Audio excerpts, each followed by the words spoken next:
If this tax credit is eliminated, it puts a greater burden on those families who need it most at a time when things are very, very difficult for them. More than 1 million Georgians took advantage of the low-income tax credit in 2007, receiving about $29 million in credits. Eliminating the refundable portion of the credit will effectively cut the low-income tax credit by 2/3. Many taxpayers with little or no income tax liabilities are senior citizens, since Georgia exempts Social Security and the first $35,000 of income in retirement. There's a better way, there's a more fair way, and there's a common sense to closing this tax loophole. Georgia is one of the few states that allow wage earners who itemize to take a state income tax deduction for their state income tax liability, which means that a person who itemizes can deduct the cost of their state income tax on their state income tax. That's a loophole that only a few states still allow, and it could, by eliminating that loophole, save us an additional $450 million, which could fund K-12 education alone. We must take action now. We still have time. Tomorrow is crossover day. Repealing this deduction would raise, as I said, over $450 million, and that's according to the Institute on Taxation and Economic Policy. 2/3 of Georgia families would not be affected by this change, since the deduction only applies to benefits for those taxpayers who itemize.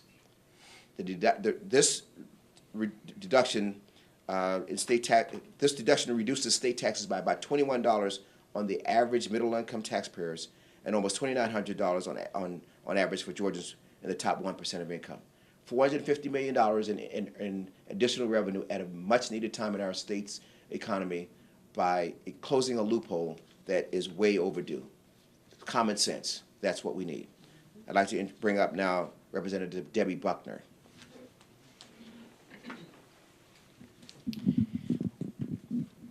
In 1977, I started working for the American Lung Association. And back then, we knew that 1/3 of the deaths in the state of Georgia and in our nation were attributable to smoking-related illnesses. We also knew that a majority of the healthcare costs were directly related to people who were smoking.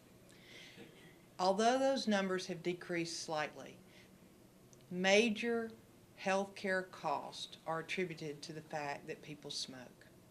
And yet in Georgia, we have one of the lowest tobacco tax rates of any other state in the nation. There is a bill that has been introduced by Representative Ron Stevens to increase the tobacco tax by $1 per pack. A lot of people think that's quite an increase, but so have the cost of health care costs been increasing over the years. In order for us to maintain a budget in these times and take care of the health needs of people, we're going to have to increase some kind of tax, generate some kind of revenue. And it only makes sense that someone who will use the services could sort of pay for it up front with an insurance plan by paying more for the cigarettes that they smoke. The Working Families Caucus is in support of the tobacco tax increase. And hopefully that will, on crossover day, be made available for us to use, because it will generate approximately $350 to $400 million for our budget. As you've seen today, there are several opportunities out there for the Georgia General Assembly to consider in order to balance the budget. We're grateful for you being here today covering this and helping us tell the story. We're working hard for Georgia's working families to try to find solutions that will not harm the family, but will help them get through these tough times.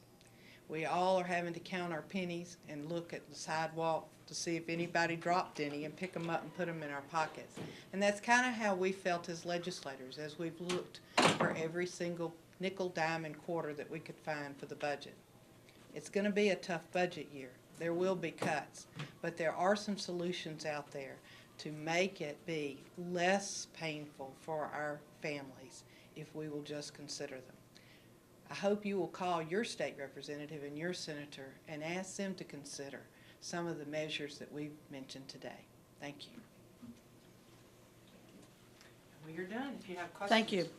Just to wrap up, we can, before you today, we can identify $1 billion that we could bring into the Georgia budget by passing 3 simple pieces of legislation. Georgians, call on your leadership to do the right thing.